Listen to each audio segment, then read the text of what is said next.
সিলেটের জকিগঞ্জ উপজেলার শেওলা সড়কের বেহাল অবস্থার অনিয়ম ও দুর্নীতি নিয়ে সাংবাদিক কে এম মামুন বিভাগীয় কমিশনারের কাছে অভিযোগ তুলেন।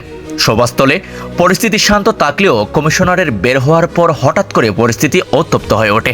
স্থানীয় সূত্রে জানা যায়, জকিগঞ্জ উপজেলা প্রকৌশলী ইঞ্জিনিয়ার সাব্বির আহমদকে উদ্দেশ্য করে উপজেলা প্রকৌশলী বলেন, কে এম মামুন আবারও তোমার বিরুদ্ধে অভিযোগ দিয়েছে। একথা শোনার পর কে এম মামুন তীব্র প্রতিবাদ জানিয়ে বলেন, দুর্নীতির বিরুদ্ধে কথা বললেই মেরে ফেলার হুমকি দেওয়া হয়। দলের ভয় দেখিয়ে আমাদের থামানো যাবে না। আমরা সব সময় অন্যায়ের বিরুদ্ধে প্রতিবাদ করব।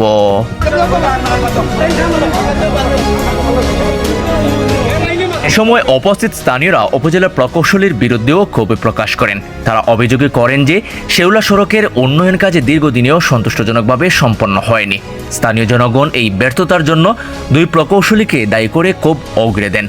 তবে এখনো স্পষ্ট নয় বিভাগীয় কমিশনার বিষয়টিকে কতটা গুরুত্ব দেবেন এবং শেওলা সড়কের উন্নয়নের দুর্নীতি নিয়ে কি ব্যবস্থা নেওয়া হবে।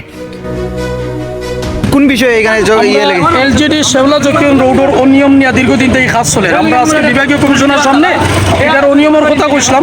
উপজেলা ইঞ্জিনিয়ারের বিরুদ্ধে উপজেলা ইঞ্জিনিয়ারের ঠিকাদার সাব্বির আহমদের বাইর করিয়া নিয়ে আমরা বিরুদ্ধে উস্কাইয়া দিচ্ছি।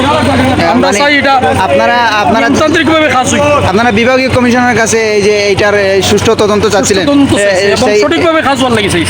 আর উপজেলা ইঞ্জিনিয়ারের অনিয়ম দুর্নীতিগুলো উঠে ধরছি। উপজেলা ইঞ্জিনিয়ারে সেই ঠিকাদার সাবমিটে আনিয়া আমরা যারা আলোচনা করছি তারা বিরুদ্ধে উস্কাইয়া দিচ্ছি। শেওলার এই সড়ক দীর্ঘদিন ধরে স্থানীয়দের সমস্যা হয়ে দাঁড়িয়েছে। দুর্নীতি ও দেরিজনিত কারণে জনগণ চরম অসন্তুষ্ট। সাংবাদিকদের সরবরতা ও জনসমাবেশে ক্ষোভ প্রকাশ স্থানীয় প্রশাসনের প্রতিক্রিয়ার ওপর তাকিয়ে রেখেছে। ফয়সাল চৌধুরী, জনতা টিভি, জকিগঞ্জ, সিলেট।